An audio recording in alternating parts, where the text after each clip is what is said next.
Χαίρετε κυρίες και κύριοι, καλώς ορίσατε στην ιατρική εκπομπή Διαγνώσεις. Για την παχυσαρκία θα μιλήσουμε στην σημερινή μας εκπομπή. Ένα θέμα μάστιγα για πολλούς ανθρώπους σε όλο τον κόσμο. Έχει πάρει τεράστιες διαστάσεις. Μιλάμε για μία νόσο, μιλάμε για μία ιατρική πάθηση. Το θέμα δεν είναι μόνο ή απλά αισθητικό. Όλα αυτά θα τα εξηγήσουμε στην συνέχεια της εκπομπής. Επιτρέψτε μου να καλωσορίσω τον σημερινό μου καλεσμένο. Είναι ο ιατρός Μιχαήλ Κούρκουλος, χειρουργός γαστρεντερικού και παχυσαρκίας. Καλώς ορίσατε, αγαπητέ. Ευχαριστώ πολύ και ευχαριστώ για την πρόσκληση, κυρία Ριλόπουλου. Εγώ για την ανταπόκριση. Να μιλήσω μάλλον για ένα γιατρό με πολύ μεγάλη εμπειρία. Οφείλω να το κάνω αυτό. Ξέρετε, όλα παίζουν ρόλο στην ιατρική και ψάχνοντας να βρούμε τον κατάλληλο γιατρό, αυτόν που θα τον εμπιστευτούμε, χρειάζεται να ξέρουμε και κάποια πράγματα περισσότερα. Σαφώς, και βρισκόμαστε στην εποχή της υπερεξειδίκευσης. Βρισκόμαστε στην εποχή που η ιατρική γνώση διευρύνεται σε τέτοιο σημείο που κανείς δεν μπορεί να ξέρει τα πάντα. Και γι' αυτό πλέον, ειδικά στη χειρουργική, τείνουμε να εξειδικευτούμε σε συγκεκριμένα τμήματα και συγκεκριμένες παθήσεις. Γι' αυτό υπάρχουν πλέον χειρουργοί με εξειδίκευση στην παχυσαρκία και το ανώτερο γαστρεντερικό, αντίστοιχα με εξειδίκευση στο παχύ έντερο, στους ενδοκρινείς κτλ. Θα σας κάνω την αγαπημένη μου και καθιερωμένη μου ερώτηση για να σας γνωρίσουμε καλύτερα. Εσείς πώς επιλέξατε αυτή την ειδικότητα, την χειρουργική δηλαδή? Νομίζω ότι η ειδικότητα επιλέγει το γιατρό και όχι ο γιατρός την ειδικότητα, γιατί κάθε ειδικότητα έχει τις ιδιαιτερότητές της και σιγά σιγά ο κάθε γιατρός τίνει προς την ειδικότητα η οποία περισσότερο του ταιριάζει και προς την ειδικότητα που περισσότερο εμφανίζει ένα πάθος. Νομίζω κάπως έτσι επέλεξα εγώ τη χειρουργική, γιατί ήταν κάτι που μου προκάλεσε πάρα πολύ μεγάλο πάθος. Τέλεια. Πάμε κατευθείαν στο θέμα μας, γιατί έχουμε πολλά να πούμε. Είναι ένα απαιτητικό θέμα. Παχυσαρκία, λοιπόν. Εγώ θα πω πολύ συζητημένο το θέμα. Ο κόσμος λίγο πολύ γνωρίζει, αλλά η λεπτομέρεια κάθε φορά κάνει την διαφορά. Πότε ένας άνθρωπος πραγματικά έχει την ανάγκη να προχωρήσει σε αυτό το βήμα, να ζητήσει χειρουργική πλέον θεραπεία για την αποκατάσταση των κιλών του? Το πότε θα έπρεπε και το πότε το νιώθει ο καθένας είναι δύο εντελώς διαφορετικά πράγματα. Το τι σημαίνει παχυσαρκία είναι σαφώς καθορισμένο με συγκεκριμένα νούμερα, με συγκεκριμένους όρους. Μιλάμε βάσει του δείκτη μάζας σώματος, ο οποίος είναι ένας συγκεκριμένος αριθμός που βγαίνει με μια αριθμητική πράξη, βάρος δια ύψος το τετράγωνο, και βάσει αυτού κατηγοριοποιούνται όλοι οι ασθενείς. Ένας δείκτης μάζας σώματος από το 20 στο 25 είναι φυσιολογικός, από το 25 έως το 30 μιλάμε πλέον για κάποιον που είναι υπέρβαρο, από το 30 στο 35 για κάποιον που είναι παχύσαρκο, 35 και πάνω παχύσαρκος δευτέρου βαθμού, 40 και πάνω παχύσαρκος τρίτου βαθμού. Το πότε λοιπόν θα έπρεπε κάποιος να απευθυνθεί σε έναν εξειδικευμένο χειρουργό για χειρουργείο παχυσαρκίας, μιλάμε για έναν δείκτη μάζας σώματος 35 και πάνω πλέον. Είναι κάτι που έχει αποφασιστεί από την Διεθνή Ένωση Χειρουργικής Παχυσαρκίας και Μεταβολικής Χειρουργικής εδώ και ένα έτος. Παλιότερα ήταν ψηλότερο αυτός ο αριθμός, αλλά πλέον λόγω της μεγάλης ασφάλειας με την οποία μπορούμε να κάνουμε αυτά τα χειρουργεία και της τεράστιας αποτελεσματικότητας που έχουν αυτά τα χειρουργεία, θεωρούμε ότι μπορεί να γίνει σε άτομα με έναν λίγο χαμηλότερο δείκτη μάζας σώματος και πάλι μέσα στο φάσμα της παχυσαρκίας. Το πότε αποφασίζει κάποιος να απευθυνθεί σε έναν χειρουργό είναι μια εντελώς διαφορετική συζήτηση. Είναι κάτι που πρέπει να προέρθει από μέσα του, πρέπει να το πάρει απόφαση κάποιος, και είναι μια δύσκολη απόφαση για πολλούς και διάφορους λόγους, κυρίως γιατί υπάρχει ακόμα η εντύπωση ότι είναι επικίνδυνα χειρουργία, ενώ δεν είναι επικίνδυνα χειρουργία, είναι πάρα πολύ ασφαλή χειρουργία. Και κυρίως υπάρχει ένα μεγάλο στίγμα που συνοδεύει τόσο την ίδια την παχυσαρκία, όσο και την χειρουργική θεραπεία της παχυσαρκίας, ή τέλος πάντων οποιαδήποτε θεραπεία δεν είναι το κλασικό δίαιτα και γυμναστήριο. Είναι και λίγο ψυχολογικό το θέμα του παχύσαρκου ασθενή. Γενικά όλοι οι ασθενείς και εμείς ίδιους δυνητικά ασθενείς, σίγουρα πολλές φορές ψάχνουμε και βρίσκουμε άλοθη για αυτό που μας συμβαίνει. Ένας παχύσαρκος μπορεί να πει «Να, εγώ δεν τρώω πολύ, αλλά παχαίνω» ή «Δεν έχω καλό μεταβολισμό» ή «Υπάρχει και κάποια άλλη νόσος τέλος πάντων που επηρεάζει τα κιλά μου». Βρίσκουμε άλοθη λοιπόν και καθησυχάζουμε λίγο τον εαυτό μας. Αυτό τι δημιουργεί? Θα διαφωνήσω. Δεν βρίσκουμε άλοθη, Υπάρχουν πάρα πολλοί λόγοι για τους οποίους είμαστε παχυσαρκοί. Η παχυσαρκία είναι μια φοβερά πολυπαραγωγική νόσος και μερικές φορές είναι λάθος να θεωρούμε ότι η παχυσαρκία είναι ένα πράγμα. Ο ψυχολογικός παράγοντας παίζει τεράστιο ρόλο. Το βλέπουμε καθημερινά μπροστά μας και το αντιμετωπίζω συχνά με τους ασθενείς οι οποίοι φτάνουν να κάνουν ένα χειρουργείο, όπου πολλές φορές βλέπω μπροστά μου κατά τη διάρκεια της συζήτησης να εμφανίζονται τα ψυχολογικά προβλήματα και ίσως οικογενειακές συγκρούσεις, οι οποίες μπορεί να οδηγήσουν κάποιον άνθρωπο σε υπερφαγίες, στο να αντιμετωπίζει το φαγητό σαν μία έξοδο. Ο ψυχολογικός παράγοντας λοιπόν παίζει ένα πολύ μεγάλο ρόλο. Άλλα πράγματα που παίζουν μεγάλο ρόλο είναι πράγματα τα οποία δεν θα τα περίμενε κανείς, όπως για παράδειγμα διατροφική μύθη. Όπως για παράδειγμα το γεγονός ότι ζούμε σε ένα περιβάλλον το οποίο θέλει να μας κάνει να καταναλώνουμε. Έχουμε παντού διαφημίσεις, MasterChef, έχουμε παντού υπερπροσφορά τροφής. Μια τροφή η οποία είναι υπερθερμιδική πάντα με τεράστιες ποσότητες ζάχαρης, η οποία μας κάνει πολύ πολύ μεγάλο κακό. Έχουμε κακές διατροφικές συστάσεις. Έχουμε αυτό το διατροφικό μοντέλο, το ότι αν κάποιος χάνει κιλά πρέπει να είναι με δίαιτα και γυμναστήριο, το οποίο αποδεικνύεται με βάση μεγάλες μελέτες ότι δεν είναι και πάρα πολύ επιτυχημένο. Να σκεφτείτε ότι στο 85% βάση μελετών οι δίαιτες αποτυγχάνουν βραχυπρόθεσμα ή μακροπρόθεσμα. Οπότε έχουμε διατροφικά μοντέλα τα οποία δεν είναι προσαρμοσμένα στον άνθρωπο και σίγουρα δεν είναι προσαρμοσμένα στην μοντέρνα διατροφή και στο μοντέρνο τρόπο ζωής. Και από εκεί και πέρα έχουμε και ένα περιβάλλον υπερπροσφοράς τροφής, τη στιγμή που έχουμε ένα σώμα που είναι φτιαγμένο για ενδιατροφής, για το ακριβώς αντίθετο δηλαδή από αυτό που ζούμε. Για να πάμε σιγά σιγά στην θεραπεία, μια τελευταία ερώτηση. Πόσο μπορεί να χωρέσει, πόση τροφή το στομάχι ενός ανθρώπου? Δηλαδή, κάποια στιγμή φτάνουμε στον κορεσμό. Για να φτάσει ένας άνθρωπος να υπερκαταναλώσει, πώς μπορεί να το πετύχει αυτό? Δεν έχει ένα stop το στομάχι? Δεν είναι όλες οι τροφές και όλες οι θερμίδες φτιαγμένες ίδιες. Αυτό είναι κάτι που πρέπει να το έχουμε πάντα υπόψη μας. Το στομάχι μας μπορεί να χωρέσει, επειδή είναι ένα όργανο το οποίο έχει την τάση να διατείνεται, να φουσκώνει, μπορεί να χωρέσει έναν όγκο τροφής γύρω στο 1,5 με 2,5 λίτρα. Αυτό μπορεί να είναι 1,5 με 2,5 λίτρα σαλάτας, 1,5 με 2,5 λίτρα κρέατος, μπορεί να είναι 1,5 με 2,5 λίτρα παγωτού. Οτιδήποτε λοιπόν είναι ψηλότερης θερμιδικής αξίας και ειδικά οτιδήποτε περιέχει πάρα πολύ ζάχαρη, καταρχήν είναι πολύ πιο μαλακό, άρα μπορεί να αδειάσει πολύ πιο εύκολα από το στομάχι, και κατά δεύτερον, για τον ίδιο όγκο τροφής θα μας δώσει πολλαπλάσιες θερμίδες και θα προκαλέσει τέτοιες αλλαγές στο σώμα μας που θα μας οδηγήσει σε πολύ ψηλότερη αποθήκευση λιπόδους μάζας. Άρα πολύ πιο εύκολα θα μας οδηγήσει στην παχυσαρκία. Οπότε το πιο σημαντικό είναι αυτό, ότι δεν είναι όλες οι τροφές ίδιες, δεν είναι όλες οι θερμίδες ίδιες. Για να φτάσει λοιπόν ένας άνθρωπος μέχρι το χειρουργείο, σημαίνει ότι θα δώσει μια δεύτερη ευκαιρία στον εαυτό του. Δεν είναι ότι βρήκα μια προσωρινή λύση μέχρι να ξαναβάλω τα επόμενα κιλά μου, έτσι. Δεν είναι κάτι αστείο, δεν είναι κάτι επιπόλαιο, το παίρνεις απόφαση για να το κάνεις πολύ σοβαρά. Αυτό που επιμένω πάρα πολύ με τους ασθενείς μου και προσπαθώ όσο μπορώ να το καταλάβουν πριν προχωρήσουν σε κάτι τόσο σημαντικό και τόσο σοβαρό, είναι ότι τα χειρουργεία παχυσαρκίας δεν είναι ένα μαγικό ραβδάκι. Δεν είναι κάτι το οποίο με έναν πολύ απλό τρόπο θα λύσει όλα τους τα προβλήματα. Το απλό τρόπο είναι σχετικό. Πολλοί πιστεύουν ότι τα χειρουργεία παχυσαρκίας είναι η εύκολη λύση. Είναι το ακριβώς αντίθετο, είναι η δύσκολη, είναι η θαραλέα λύση, γιατί να φτάσει κάποιος να αποδεχθεί το γεγονός ότι για πολλά χρόνια έχει κάνει τόσο πολύ κακό στο σώμα του, που να χρειάζεται πλέον να αλλάξει το σώμα του για να μπορέσει να προσαρμοστεί στις περιβαλλοντικές συνθήκες, αυτό χρειάζεται πολύ μεγάλο θάρρος. Το πιο απλό και το πιο εύκολο είναι να αποδεχθεί κάποιος ότι θα είναι παχύσαρκος για πάντα. Και δυστυχώς βλέπουμε μία τάση σε social media να υπάρχει μία τέτοια αποδοχή, πράγμα που είναι πάρα πολύ κακό για την υγεία μας. Αυτό λοιπόν είναι το ένα κομμάτι. Το δεύτερο κομμάτι είναι ότι είπα από πριν ότι η παχυσαρκία είναι πολύ παραγωγική. Η χωρητικότητα του στομάχου είναι ένας παράγοντας. Η απορρόφηση των θερμίδων είναι ένας παράγοντας. Όπως πολύ σωστά είπατε, το ψυχολογικό κομμάτι είναι ένας πάρα πολύ σημαντικός παράγοντας.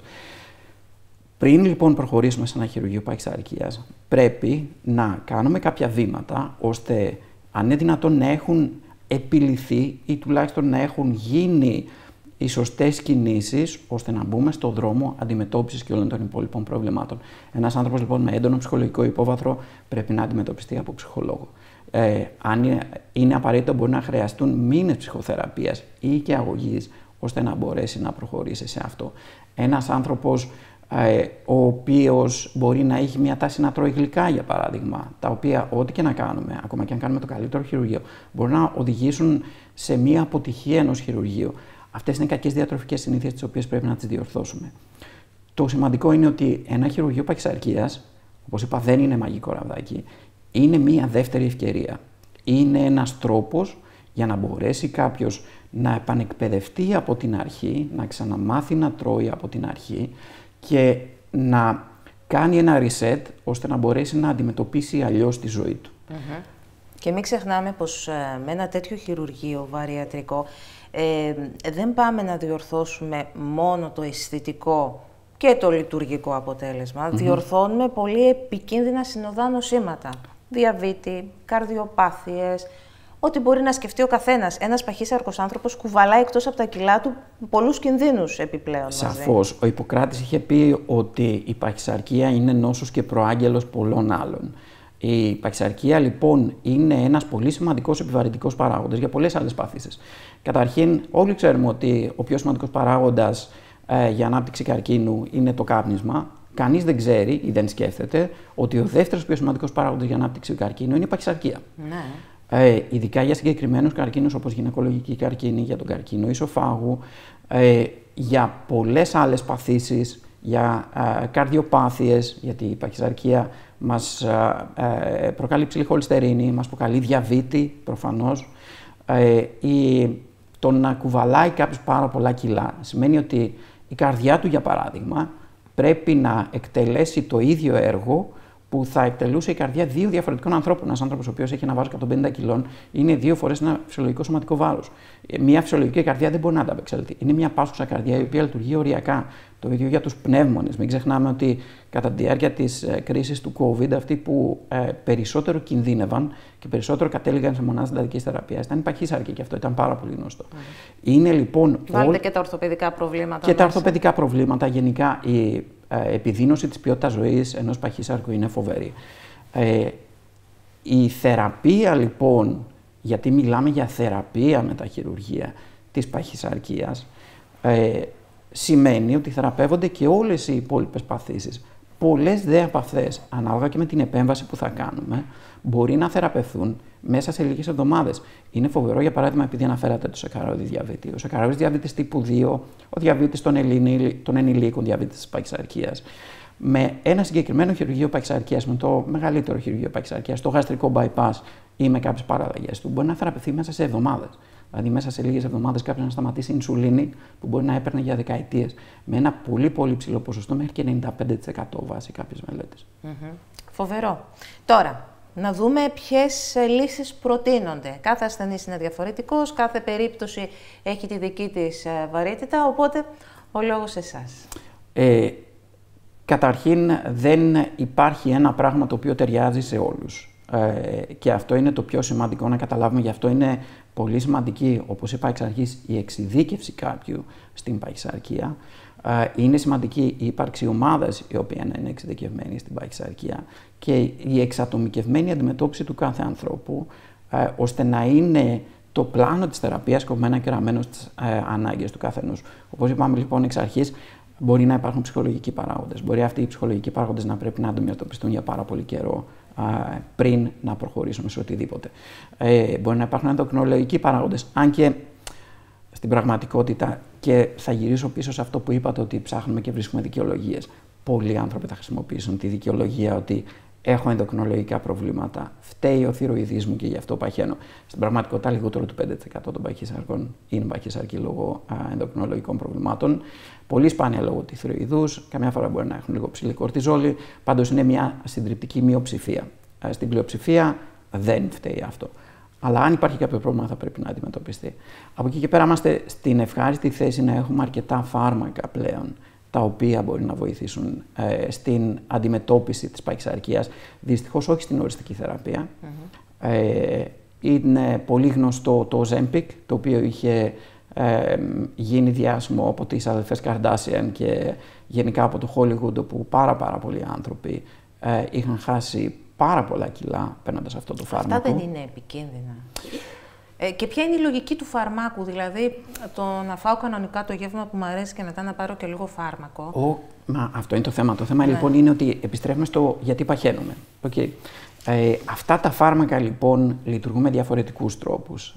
Υπάρχουν φάρμακα τα οποία, μάλλον να επιστρέψω λίγο πίσω στο ότι η παχυσαρκία είναι πολύ παραγωγική και η πείνα είναι πολύ παραγωγική. Υπάρχει λοιπόν η βιολογική πείνα, πεινάμε γιατί χρειαζόμαστε θερμίδες. Υπάρχει η ψυχολογική πείνα, υπάρχει η εγκεφαλική πείνα, υπάρχει πείνα που προέρχεται από τα κέντρα του γαστρεντερικού, υπάρχει πείνα που προέρχονται από διαφορετικά κομμάτια. Υπάρχουν λοιπόν φάρμακα τα οποία λειτουργούν στον εγκέφαλο, τα οποία λειτουργούν στα κέντρα ανταμοιβής του εγκεφάλου και αυτά είναι φανταστικά για να λειτουργήσουν σε άτομα τα οποία κάνουν ψυχολογικό φαγητό και τρώνε πολλά γλυκά. Εσείς τα εγκρίνετε αυτά τα φάρμακα, δηλαδή? Σαφώς, και είναι και διεθνώς αναγνωρισμένο ότι αυτά τα φάρμακα βοηθούν πάρα πολύ κόσμο. Ίσως δεν πάει κάποιος να τα πάρει τώρα που μας ακούει από το φαρμακείο? Όχι, και εννοείται ότι θα πρέπει να μιλήσει με κάποιον ειδικό. Γιατί δεν είναι όλα για όλους, όπως και με τα χειρουργεία. Μιλώντας λοιπόν για τα φάρμακα, υπάρχουν φάρμακα τα οποία λειτουργούν πάρα πολύ καλά για γλυκά τσιμπολογήματα και ψυχολογικό φαγητό, γιατί λειτουργούν στον εγκέφαλο, αλλά μπορούν να προκαλέσουν κάποιες παρενέργειες. Οπότε πρέπει να ληφθούν με παρακολούθηση από ειδικό. Υπάρχουν τα ενέσιμα φάρμακα τύπου Ozempic κτλ., τα οποία επίσης δουλεύουν πάρα πολύ καλά, αλλά μπορεί να προκαλέσουν επίσης παρενέργειες. Υπήρχαν άνθρωποι οι οποίοι μπορεί να είχαν διάφορα προβλήματα από το γαστρεντερικό. Μάθαμε και για ακραίες παρενέργειες όπως απόφραξη του εντέρου ως αποτέλεσμα αυτού του φάρμακου. Επικίνδυνα δεν είναι, εφόσον λαμβάνονται σωστά και με τις σωστές ενδείξεις, ακριβώς υπό τη σωστή παρακολούθηση. Και μπορούν να βοηθήσουν πάρα πολύ κόσμο. Ίσως το μόνο πρόβλημα με αυτά τα φάρμακα είναι ότι λειτουργούν για όσο το παίρνουμε.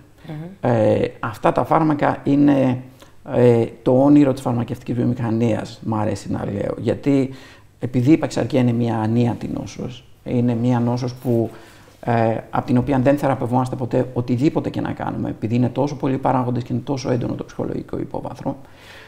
Και μπορεί να υποτροπιάσουμε, εννοείται. Πάντα. Ακόμα και με τα μεγαλύτερα χειρουργεία παχυσαρκίας, τα πιο δραστικά, τα πιο ριζικά, όπως θα έλεγε κάποιος, χειρουργεία παχυσαρκίας, ακόμα και τότε υπάρχουν άνθρωποι οι οποίοι χάνουν πάρα πολλά κιλά και μπορεί να ξαναπάρουν κιλά. Στα πιο απλά χειρουργεία παχυσαρκίας, όπως για παράδειγμα το γαστρικό μανίκι, κάτι που το ξέρει πάρα πολλοί κόσμος, είναι πολλοί άνθρωποι οι οποίοι μπορεί να έχουν χάσει 50-60 κιλά και να έχουν ξαναπάρει τα 40.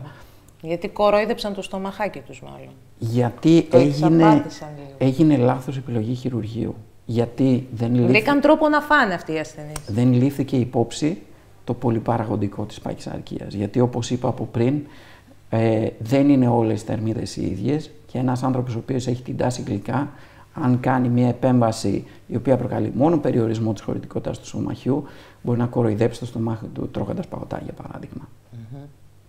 Βάζουμε μια ανωτελεία για να μπούμε και στο χειρουργείο στην επόμενη ενότητα. Διαφημίσεις, επιστρέφουμε σε λίγο.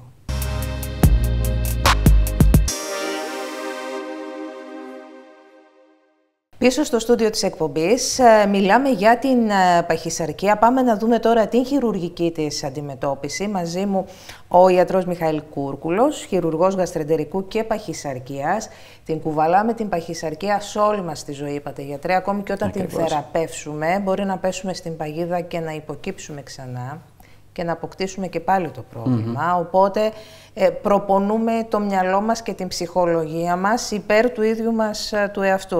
Επανεκπαιδευόμαστε από την αρχή. Επιστρέφουμε, αν θέλετε, λίγο στην παιδική ηλικία, εκεί που πολλές φορές είναι η αιτιολογία της παχυσαρκίας και ξαναμαθαίνουμε από την αρχή το πώς, τι σχέση να έχουμε με το φαγητό.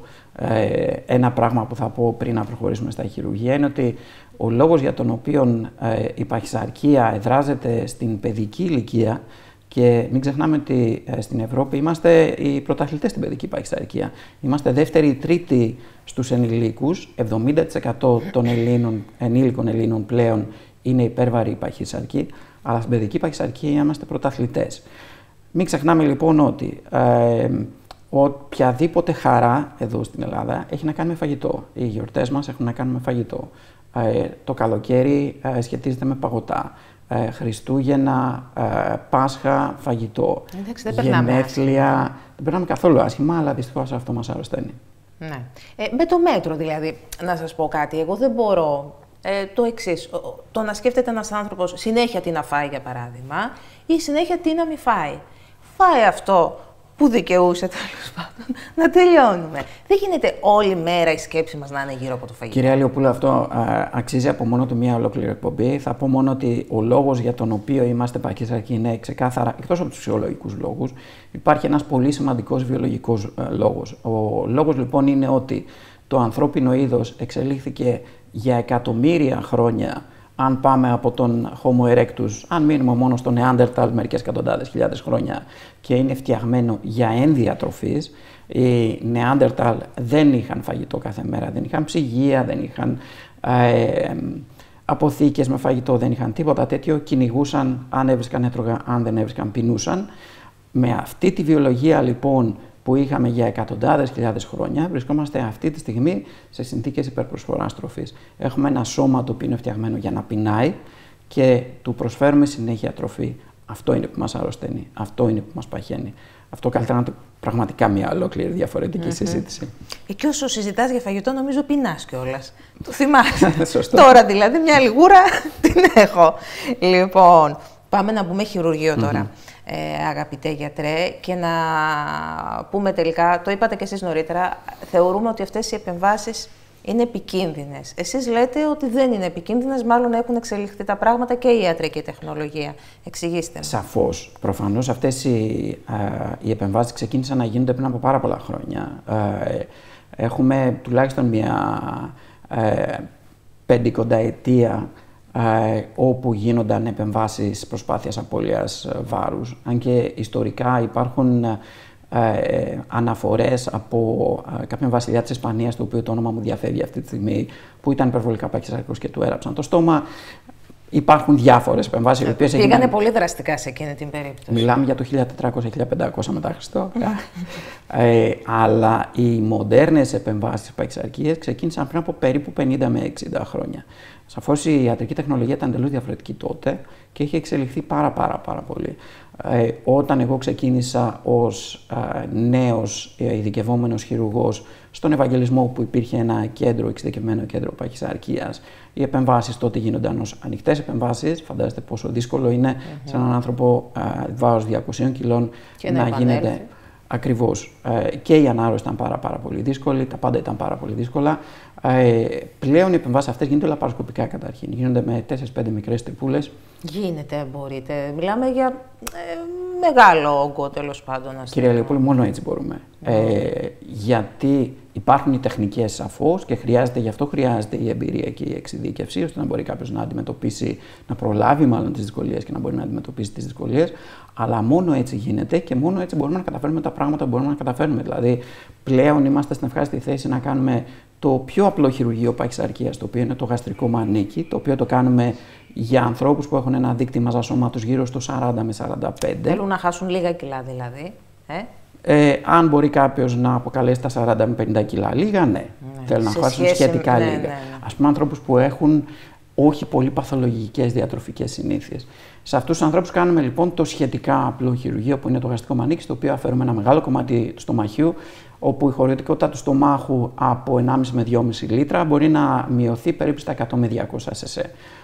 Είναι μια τεράστια αλλαγή. Αφαιρείται ένα τμήμα του στομάχου, από το οποίο παράγεται μια ουσία η οποία λέγεται γκρελίνη. Όσοι είναι παχυσάρκοι την ξέρουν πάρα πολύ καλά, είναι η ορεξιογόνος ορμόνη του σώματος. Μειώνεται η όρεξη, μειώνεται η χωρητικότητα του στομάχου, τρώνε πάρα πολύ λίγο, δεν πεινάνε, επαναπροσδιορίζουν τη σχέση τους με το φαγητό, αλλάζουν εντελώς τρόπο ζωής, γιατί έχουν τη δυνατότητα να κάνουν γυμναστική που δεν έκαναν πριν, βλέπουν διαφορετικά τη ζωή, αλλάζει η ψυχολογία. Είναι φοβερό αυτό που συμβαίνει και πραγματικά ζηλεύω τους ασθενείς μου, γιατί η ενασχόληση με την παχυσαρκία είναι λίγο βιωματική και πάντα ήθελα και εγώ να χάσω λίγο εύκολα κιλά. Δυστυχώς δεν μπορώ να χειρουργήσω τον εαυτό μου. Πιστεύετε ότι έχετε ανάγκη να χάσετε κιλά? Όχι. Είναι το αστείο που λέω στους ασθενείς μου, ότι τους ζηλεύω πάρα πολύ για αυτό που ζουν, γιατί είναι πραγματικά φοβερή η αλλαγή στη ψυχολογία τους.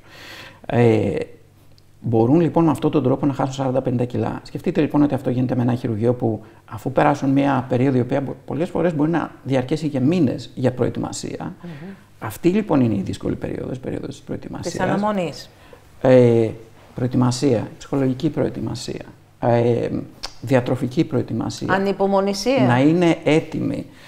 Και όταν τελικά φτάσουν να κάνουν το χειρουργείο, είναι ένα χειρουργείο που διαρκεί γύρω στις 1,5 με 2 ώρες και από το οποίο παίρνουν εξιτήριο από το νοσοκομείο σε λιγότερο από 24 ώρες. Με ελάχιστο πόνο, με παρακολούθηση από απόσταση από το σπίτι, με συγκεκριμένες οδηγίες για φάρμακα, διατροφή κτλ. Για την πρώτη εβδομάδα περίπου έχουμε μια μικρή ανησυχία για κάποιες επιπλοκές που μπορούν να συμβούν και είμαστε σε συνεχή επικοινωνία. Και από εκεί και πέρα ξεκινά απλά η παρακολούθηση, ξεκινά η διατροφή και ξεκινά μια φοβερή απώλεια βάρους που πολλές φορές τον πρώτο μήνα μπορεί να φτάσει στα 15-20 κιλά και μετά γύρω στα 5 κιλά κάθε μήνα. Ο οργανισμός δεν σοκάρεται. Και ωραία, πετυχαίνουμε το στόχο και χάνουμε και τα 40 κιλά. Αυτός ο άνθρωπος μετά στη συνέχεια πώς θα σταματήσει να χάνει κιλά κάποια στιγμή? Θα χρειαστεί να σταματήσει. Αυτή είναι μια πάρα πολύ ενδιαφέρουσα συζήτηση λοιπόν. Όντως ο οργανισμός σοκάρεται. Οποιαδήποτε, όπως μάλλον να πω το εξής, όπως σοκάρεται με οποιαδήποτε προσπάθεια απώλειας βάρους. Ο λόγος λοιπόν για τον οποίο το ανθρώπινο σώμα είναι φτιαγμένο για ένδυα τροφής είναι γιατί το σώμα μας έχει τη δυνατότητα να ρίχνει τον μεταβολισμό. Ισχύει αυτό που λένε ότι έχω καταστρέψει το μεταβολισμό με τις πολλές δίαιτες. Όντως οι δίαιτες μπορούν να ρίξουν το μεταβολισμό, όπως και τα χειρουργεία μπορούν να ρίξουν το μεταβολισμό. Συμβαίνει λοιπόν παράλληλα μία μείωση του μεταβολισμού, η οποία δεν είναι πάρα πολύ μεγάλη, αλλά συμβαίνει, οπότε σιγά σιγά ο ρυθμός απώλειας βάρους πέφτει.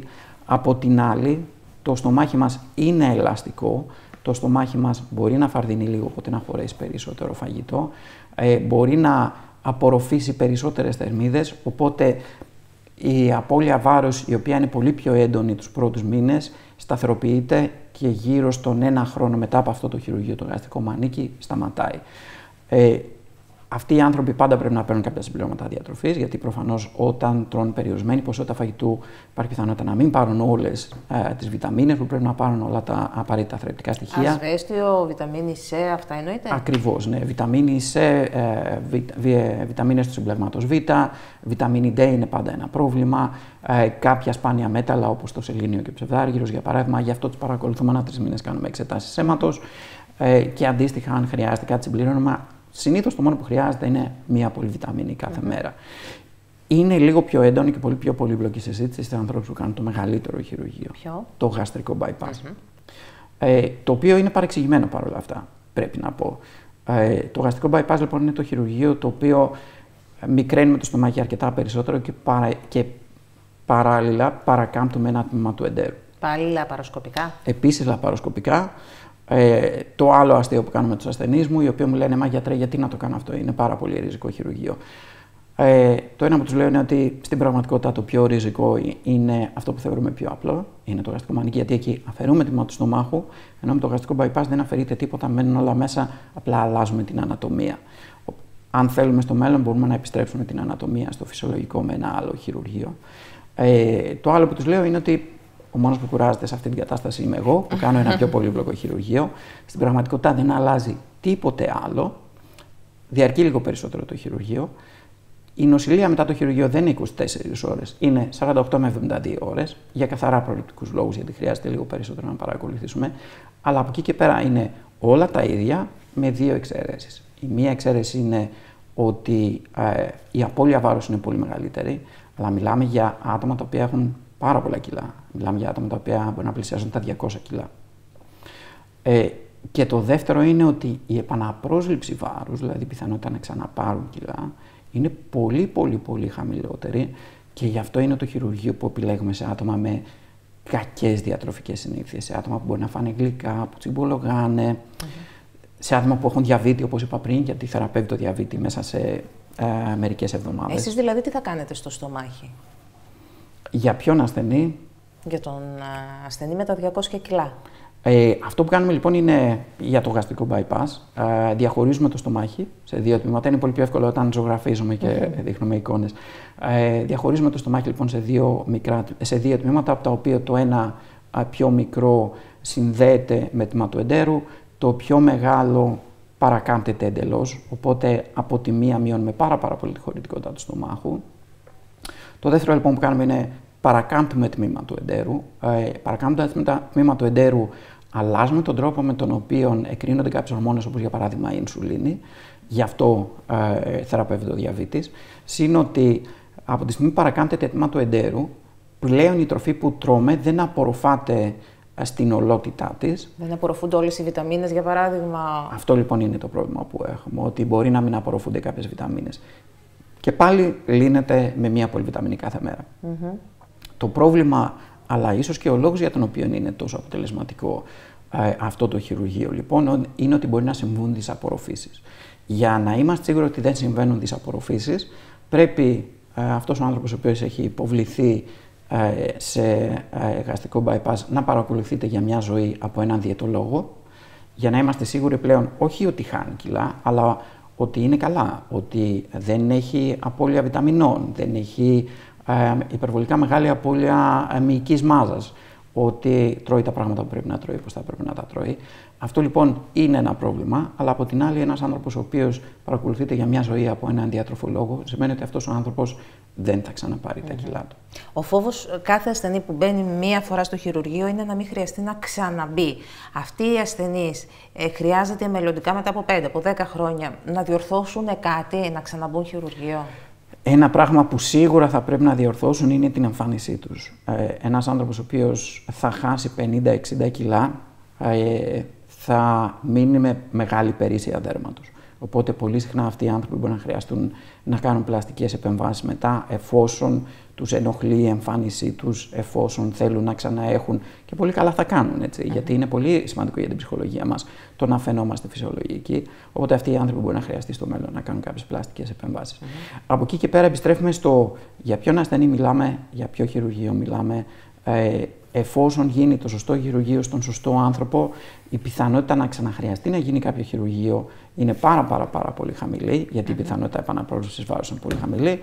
Αν γίνει λάθος χειρουργείο στον λάθος άνθρωπο, μπορεί να ξαναπάρει κιλά, μπορεί να χρειαστεί, ας πούμε, και αυτό είναι κάτι που έχω κάνει αρκετές φορές, ένας άνθρωπος ο οποίος έχει υποβληθεί σε γαστρικό μανίκι, έχασε πολλά κιλά, ξαναπήρε τα κιλά, να υποβληθεί μετά σε επεμβάση γαστρικού bypass για να ξαναχάσει τα κιλά και αυτή τη φορά να τα κρατήσει.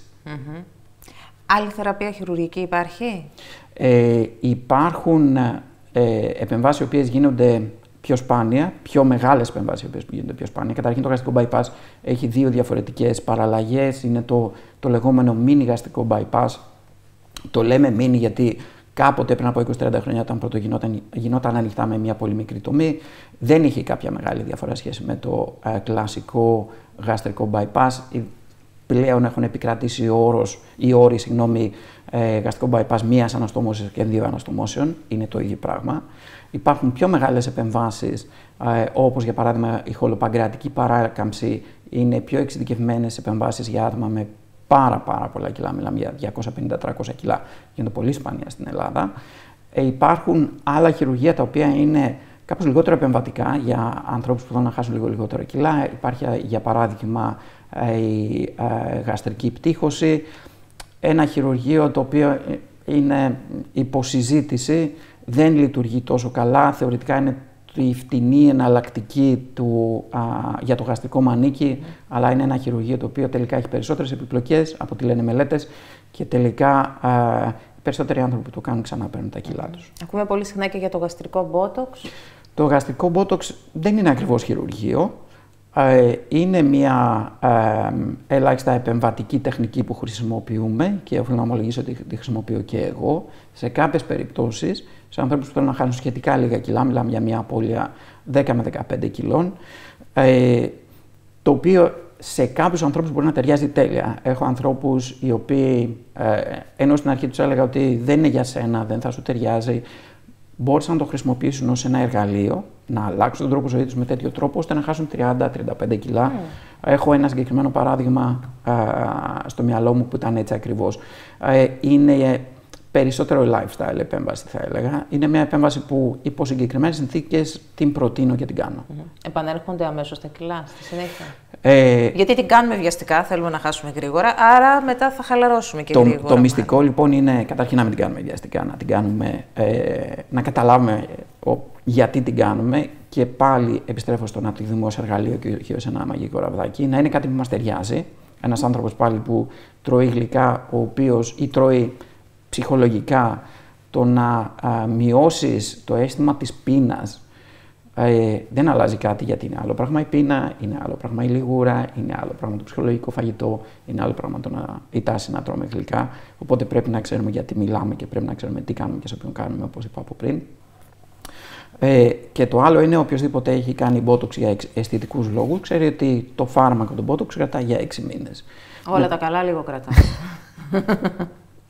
Τα χειρουργεία δεν κρατάνε για λίγο και είναι πάρα πολύ καλά. Οπότε δεν θα συμφωνήσω απαραίτητα. Τι έχετε να μας συμβουλέψετε, τι έχετε να συμβουλέψετε στους ασθενείς τώρα που παρακολουθούν, τυχαίνει να είναι παχύσαρκοι και ξέρετε και κάτι, και για πολλά χρόνια είναι κλεισμένοι στο σπίτι, απομονωμένοι, αντικοινωνικοί, γιατί δεν θέλουν κιόλας και δεν νιώθουν καλά να βγουν έξω. Τι τους προτείνετε? Αυτό που βλέπω με μεγάλη σταθερότητα είναι ότι το πρώτο και το σημαντικότερο βήμα στην απώλεια βάρους είναι να πάρει κάποιος απόφαση να κάνει το κάτι παραπάνω από αυτό που του λένε γύρω του ή που μπορεί να βλέπει στην τηλεόραση, στα social media κτλ. Να αντιμετωπίσει το πρόβλημά του ως πρόβλημα υγείας όπως είναι στην πραγματικότητα και να συζητήσει με κάποιον εξειδικευμένο άνθρωπο, ο οποίος θα του πει τα πράγματα ακριβώς όπως είναι. Επειδή υπάρχει πάρα πολύ μεγάλη παραπληροφόρηση, είναι σημαντικό καταρχήν να αποδεχτούμε το πρόβλημα της παχυσαρκίας, να το αποδεχτούμε ως νόσο και όχι ως αισθητικό πρόβλημα και να αντιμετωπίσουμε θεραπεία σαν να ήταν μια νόσος. Αυτό είναι το πρώτο και το σημαντικότερο που πρέπει να κάνει κάποιος. Όλα τα υπόλοιπα θα έρθουν σιγά σιγά. Σας ευχαριστώ πάρα πολύ. Καλή συνέχεια στο ωραίο έργο σας, καλές επιτυχίες εύχομαι και μακάρι με την σημερινή μας κουβέντα να βοηθήσαμε και να παρακινήσαμε κάποιους ανθρώπους. Ευχαριστώ πολύ, το ελπίζω πάρα πολύ και είμαστε πάρα πολύ στον χώρο που προσπαθούμε να κάνουμε ακριβώς αυτό. Ένα πράγμα που πρέπει να πω είναι ότι παγκοσμίως αναγνωρίζεται ότι από όλους τους ανθρώπους οι οποίοι θα μπορούσαν να ωφεληθούν από χειρουργία παχυσαρκίας, αποζητούν αυτή τη θεραπεία μόνο το 1%. Πρέπει να κάνουμε ό,τι μπορούμε για να αυξήσουμε αυτό το ποσοστό, ώστε όσο το δυνατόν περισσότεροι άνθρωποι να θεραπευθούν από αυτό το μακροχρόνιο πρόβλημα. Καλή συνέχεια λοιπόν. Ευχαριστώ πολύ. Ευχαριστώ πάρα πολύ όλους σας κυρίες και κύριοι, από όλους όσους εργάστηκαν μπροστά και πίσω από τις κάμερες. Καλή σας συνέχεια.